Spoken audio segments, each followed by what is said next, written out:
오늘의 말씀은 예수님의 탄생이 되겠습니다. 우리 인간이 하나님 앞에서 죄를 지었는데 죄를 지은 인간이 갈 곳은 어둠이고 죽음일 뿐입니다. 우리 인류의 조상되는 아담과 하와가 하나님께 불순종함으로 말미암아 죄를 짓게 되었습니다. 이때 하나님 아버지의 마음은 몹시 아팠습니다. 죄를 지으면 하나님과 단절되기 때문입니다. 하나님은 공의로우신 분입니다. 정의로우신 분이고 의로우신 분이 하나님이십니다. 그 공의는 절대 죄를 용납할 수가 없는 겁니다. 따라서 죄를 짓게 되면 하나님과 단절하게 됩니다. 하나님께서는 인간을 만드시고 함께 교제하며 사랑하며 지내기를 원했습니다.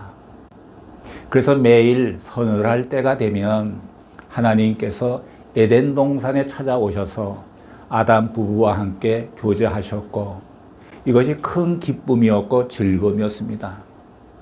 하나님이라면 하늘 보좌에 계시는 분이십니다. 그분이 인간의 세계로 매일 왔다는 것은 이건 엄청난 사건이 아닐 수 없습니다. 교제라는 것은 서로 인격이 있을 때 가능합니다. 하나님은 우리에게 인격을 주셨고 내 인격으로 하나님을 진정으로 사랑하기를 원하십니다. 의무적인 사랑이 아니라 강제적인 사랑이 아니라 내가 좋아서 선택한 사랑을 하나님께서는 원하십니다. 의무적인 사랑이라면 하나님께서 우리를 로봇으로 만들면 됩니다. 로봇으로. 간단합니다. 그러나 인격으로 사랑하시기를 하나님은 원하십니다. 인격이란 것이 무엇입니까? 우리가 보통 지정의를 인격이라고 말하는데 좀 더 쉽게 말하면 내가 생각할 수 있고 내가 판단할 수 있고 내가 선택할 수 있고 내가 계획할 수 있고 내가 남을 설득도 할 수 있고 내가 결정한 대로 스스로 행동도 할 수 있는 것, 이것이 인격이라고 설명드릴 수가 있겠습니다. 그런데 인간은 하나님의 말씀에 불순종해서 그 주어진 인격을 잘못 사용함으로 말미암아 죄를 짓게 된 것이지요. 그것이 바로 하나님께서 먹지 말라 한 선악을 알게 하는 나무의 열매를 따먹고 선도 알게 됐고 악도 알게 됐습니다. 그전에는 악이란 것은 몰랐습니다. 악은 알 필요도 없었습니다. 그래서 죄인이 되어버린 인간은 더 이상 하나님 앞으로 나아갈 수가 없게 된 것이죠. 그런데 우리 인간들은 사실 하나님에 대한 목마름이 있습니다. 그리고 또 하나님께서 죄 지은 인간을 회복시키고자 하는 마음도 있으셨습니다. 창세기 3장 15절 말씀을 통해서 하나님께서는 우리의 죄를 씻고 거룩을 회복할 수 있도록 약속해 주셨습니다. 이것이 바로 예수 그리스도를 이 땅에 보내주실 것에 대한 약속입니다. 죄는 사망에 이른다고 했습니다. 죄인은 반드시 죽어야 합니다. 죄의 싹은 사망입니다. 죽지 않으려면 죄의 문제를 반드시 해결해야 합니다. 내가 죽지 않으려면 누군가가 내 대신 생명을 내어놓고 죽어야 합니다. 내가 죽든지 아니면 나를 살리기 위해서 누군가가 대신 죽든지 해야 합니다. 그런데 하나님께서 우리 대신 죽을 사람을 보내주셨는데 그분이 바로 예수 그리스도이십니다.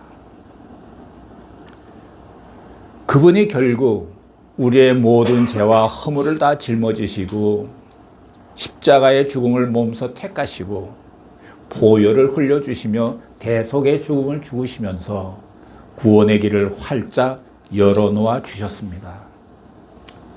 바로 예수 그리스도가 하늘에 계신 하나님 아버지의 아들이었는데 같은 하나님이셨는데 우리들과 똑같은 인간의 모습으로 이 땅에 오신 것이 크리스마스입니다. 죄인인 우리에게 희망이 생긴 것이죠. 그래서 우리가 기뻐하는 것입니다. 사람들은 이 뜻을 모르고 크리스마스는 산타크로스가 오는 날, 또는 장사하면서 한 대목을 보는 날, 파티하는 날, 또 선물을 교환하고 받는 날로 생각을 합니다. 이렇게만 하고 지나가면 하나님은 슬프십니다. 여러분은 크리스마스를 성탄절로 생각하시나요? 오늘 성경에 보니까 11절 말씀에 보니까 오늘날 다윗의 동네에 너희를 위하여 구주가 나셨으니 곧 그리스도 주시니라. 예수님은 육신적으로는 다윗의 자손이요 다윗의 고향인 베들레헴에서 태어나셨습니다. 지금 천사들이 선포하고 있습니다. 천사가 목자들에게 너희가 가서 강보에 쌓여 구유에 누인 아기를 보리니 이것이 너희에게 표적이다 라고 말씀했습니다. 아기 예수께서 탄생하신 것입니다. 베들레헴 어느 집 마구간의 말구에 태어나 누워 계신 것입니다. 예수님이 이 땅에 오실 때는 이렇게 조용히 비밀이 오셨지만 예수님께서 죽을 때에는 모든 사람들이 보는 십자가에 매달려서 공개적으로 가셨습니다. 예수님께서는 항상 내가 내 안에 내가 내 안에 있기를 원한다 이렇게 말씀을 하셨습니다. 그러면서 우리에게 마음의 문을 열기를 바랬습니다. 그래서 요한계시록 3장 20절에 보면 볼지어다 내가 문 밖에 서서 두드리노니 누구든지 내 음성을 듣고 문을 열면 내가 그에 더불어 먹고 그는 나로 더불어 먹으리라 라고 말씀을 하셨습니다.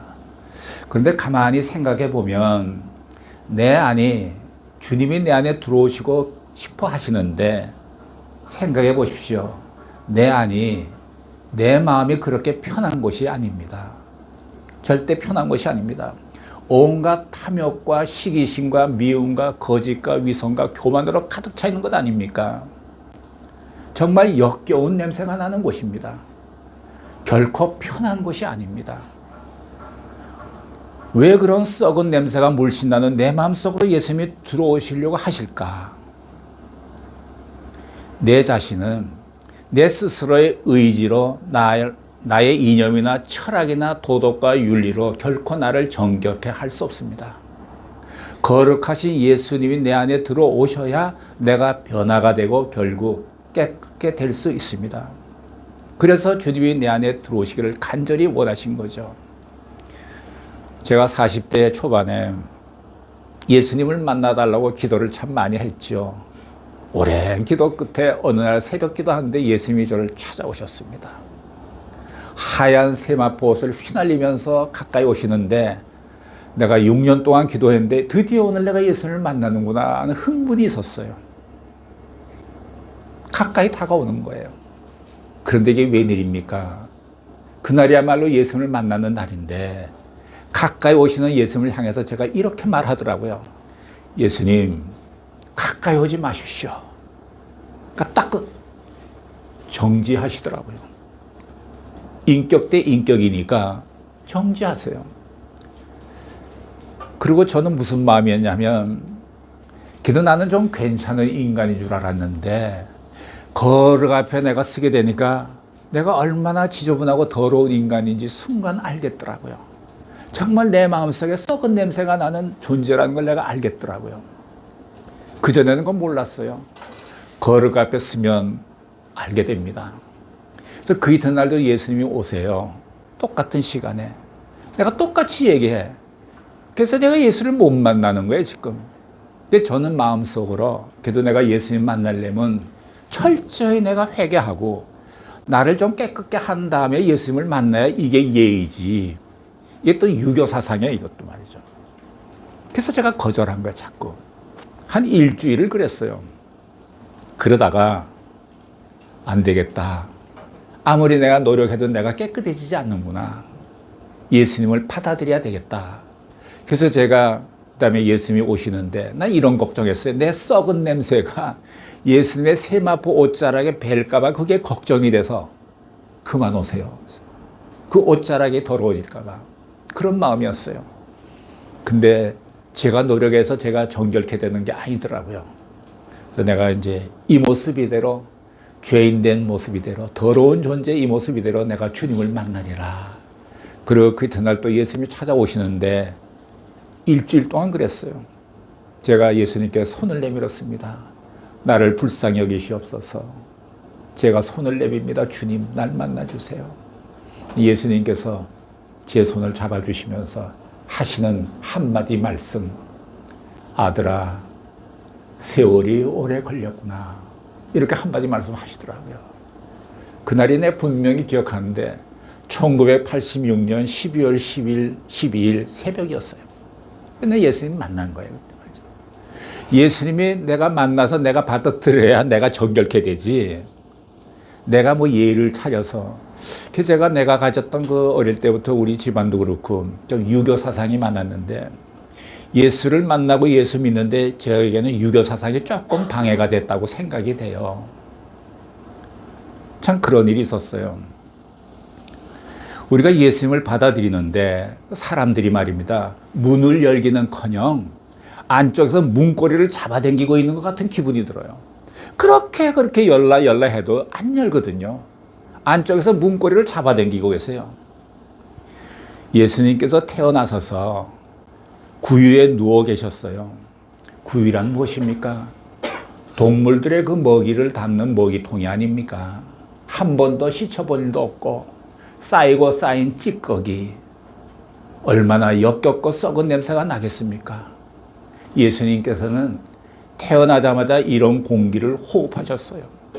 그야말로 환경 오염 속에서 예수님은 어릴 때 이렇게 아기로 태어났어요. 가만히 생각해 보니까 인간의 마음과 말구유가 같더라고요. 두 곳 다 역겨운 냄새가 나는 것 아닙니까? 인간의 마음도 그렇고 말구유도 그렇고 썩고 역겨운 냄새가 나는 곳이에요. 인간의 마음속으로 들어오고자 하시는 예수님께서 태어나실 때부터 인간의 마음을 상징할 수 있는 말구유로 오신 것은 참으로 상징적입니다. 그래서 오늘 말씀에서 이것이 표적이다 이렇게 말씀을 했어요.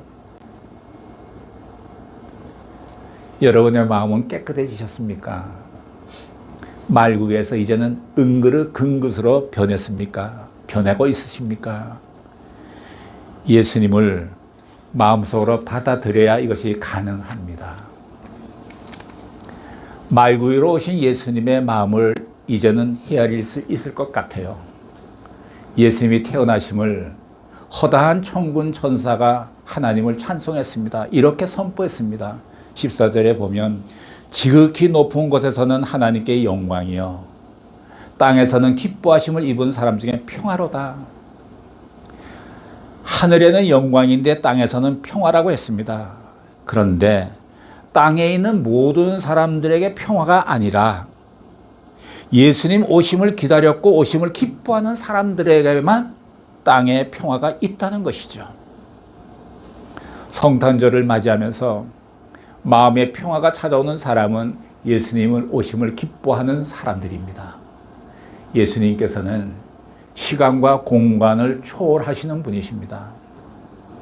우리가 직선상에 움직이는 세계를 1차원의 세계라 그리고 평면적으로 움직이는 것을 우리는 2차원의 세계라 그리고 또 직선과 평면과 공간을 움직이는 세계를 3차원의 세계라고 하죠. 우리 인간은 3차원의 세계에서 살고 있지만 시간을 초월할 수는 없습니다. 우리는 과거로 돌아가 볼 수도 없고 미래로 먼저 가볼 수도 없고 현재의 시간만이 우리에겐 존재할 뿐입니다. 그러나 시간을 초월해서 과거와 현재와 미래를 마음대로 오갈 수 있다고 하면 그런 경험이 전혀 없는 여러분께서 인정할 수 있겠습니까? 이해할 수 있겠습니까? 그런데 예수님께서는 공간과 시간을 초월해서 계시는 분이라는 것이 우리와 다릅니다. 우리는 인간의 이해 범위가 지나가면 부정하는 습관이 있습니다. 그러나 우리가 모르는 것은 모른다고 말해야지 아니다, 말도 안 된다, 틀렸다라고 한다면 그것은 교만한 것이 되겠죠. 예수님께서는 직선상에서도 움직이시고 평면적으로 이동하시고 공간에서도 활동하시는 분이시고 그리고 시간도 초월하는 분이십니다. 이런 관점에서 히브리서 10장 12절을 보면 이런 말씀이 있습니다. 오직 그리스도는 죄를 위하여 한 영원한 제사를 드리시고 하나님 우편에 앉으사. 영원한 제사의 제사는 피 흘림입니다. 제사는 피 흘림입니다. 단 한 번의 영원한 제사는 예수님께서 단 한 번 십자가를 지심으로 충분하다는 것입니다. 내가 5년 후에 죄를 지면 5년 후에 예수님이 또 십자가에 매달려야 되는 것이 아닙니다. 단 한 번으로 충분한 것입니다. 영원한 제사의 그 영혼은 바로 시간을 초월한 상태를 말합니다. 따라서 예수님의 십자가의 보혈은 2000년 전의 사건으로 끝나는 것이 아니라 시간을 초월해서 바로 오늘 현재도 피 흘림은 계속된다는 것입니다. 오늘 성찬식에서도 예수님의 보혈을 우리가 경험하지 않았습니까? 그래서 죄 지은 인간은 지금 현재에도 피에 적신받아 죄사함 받을 수 있는 것입니다. 참으로 놀라운 일입니다. 시간을 초월하신다는 것이 바로 우리에게 이런 엄청난 죄사함의 축복을 가져다 주는 것입니다. 다시 한번 보면 오직 그리스도는 죄를 위하여 한 영원한 제사를 드리시고 하나님 우편에 앉으사. 예수님의 구원 사역은 모든 일을 충분히 마치셨기 때문에 앉아 쉴 수가 있습니다. 쉴 수가 있어요. 십자가에서 예수님은 다 이루었다 선포하시고 운명하셨어요. 다 이루셨어요. 그래서 예수님은 쉴 수가 있어요. 근데 히브리서 10장 11절에 보면 이런 말씀이 있어요. 제사장마다, 이게 구약의 제사장이죠. 제사장마다 매일 서서 섬기며 자주 같은 제사를 드리되 이 제사는 언제든지 죄를 없이 하지 못하거니와. 죄를 없이 하지 못한다 그랬어요. 그러니까 구약에서 제사장들이 제사를 드리는 것은 죄를 없애지 못한다는 것이죠. 죄를 없애지 못하니까 이 구약의 제사장들은 쉴 수가 없어요. 앉아 쉴 수가 없어요. 그래서 여기 보면 매일 서서 제사를 드리되 이렇게 돼 있어요. 매일 서서 섬겨야 돼요. 그 사람들은 말이죠. 그런데도 죄를 없애지 못해요. 그럼 왜 죄를 없애지 못하는데 그들은 제사를 쉼없이 드리나요? 그들이 하는 제사는 죄를 없애지 못하고 잠시 죄를 덮어줘요. 잠시 죄를 가려주는 것이에요. 그리고 잠깐 하나님 앞에 나가는 겁니다. 죄를 덮지 않거나 가리지 않고 하나님 앞에 나가면 죽어요. 즉사합니다. 그런데 우리는 예수의 보혈로 죄가 가려지거나 덮어준 것이 아니라 완전히 죄를 없애주셨어요.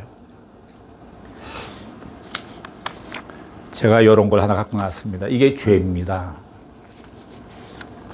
지금 저한테 이런 죄가 있는데 구약에서 하는 제사는, 제사장들이 하는 제사는 이 죄를 이렇게 가려주는 거예요. 가려주는 거예요. 근데 예수님의 십자가의 보혈은 이 죄를 완전히 없애버리는 거예요. 이런 차이가 있는 거예요. 아시겠습니까? 영원한 제사라는 것은 어제도 오늘도 내일도 끊임없이 내가 예수님의 보혈에 적신받을 수 있다는 것이죠. 얼마나 놀라운 일입니까? 저는 그걸 굉장히 영적으로 실감을 해요. 어제도 오늘도 내일도 예수님의 보혈이 끊임없이 나를 적시고 있다고 그런 고백을 합니다. 그래요. 그래서 히브리서 10장 11절 12절을 읽으니까 참 복음이 여기 있구나 라고 흥분해요. 여러분들 이해하시겠습니까? 성경은 한마디로 표현하라 그러면 피가 흐르는 책입니다. 성경은 피가 흐르는 책이에요. 여러분 구약의 레위기를 보십시오. 얼마나 많은 제사가 피가 강같이 흘렀을 거예요. 솔로몬이 왕이 돼서 1,000번제를 드리면서 엄청난 동물들이 제사로 죽게 됐어요. 적어도 1000마리 이상 소와 양이 수만 마리 죽었습니다. 성경에 보면. 그러니까 그 제사는 피바다를 이루었을 거예요. 그러니까 성경은 피가 흐르는 책이에요. 2000년 전 실제로 이 땅에 태어나셔서 오신 예수님, 그리고 십자가에서 죽으시고 부활하신 예수님, 또 천국에 우리의 처소를 예비하시고 말씀하신 대로 곧 오실 예수님이십니다. 그러나 그분은 이 모든 시간을 초월해서 금년 크리스마스 때에도 우리를 찾아오실 수 있는 분이라는 것입니다. 이것을 믿고 기대하며 기뻐하는 자 중에 예수님이 오신다는 것입니다. 해가 더해가면서 맞이하는 성탄절에 더욱 기대가 되지 않습니까? 말구와 같은 깨끗이 못한 내 마음속이지만 내 마음을 엽니다. 주님 어서 속히 오시옵소서라고 간구해 보시기 바랍니다. 크리스마스를 맞이해서 하나님께서 주신 최대의 선물인 예수 그리스도를 만나시고 여러분 마음에 모셔드리기를 주님의 이름으로 축복합니다. 기도하시겠습니다. 사랑하시는 하나님 아버지, 우리 죄인들을 구원하시기 위해서 독생자 예수 그리스도를 보내주셔서 감사합니다. 크리스마스를 맞이해서 하나님의 마음을 헤아리며 예수님을 맞이하여 하늘에는 하나님께 영광이요 땅에서는 기뻐하심을 입은 자들의 평화로다 고백하며 찬송하는 저희들이 되게 하여 주시옵소서. 예수님의 이름으로 기도드렸습니다. 아멘.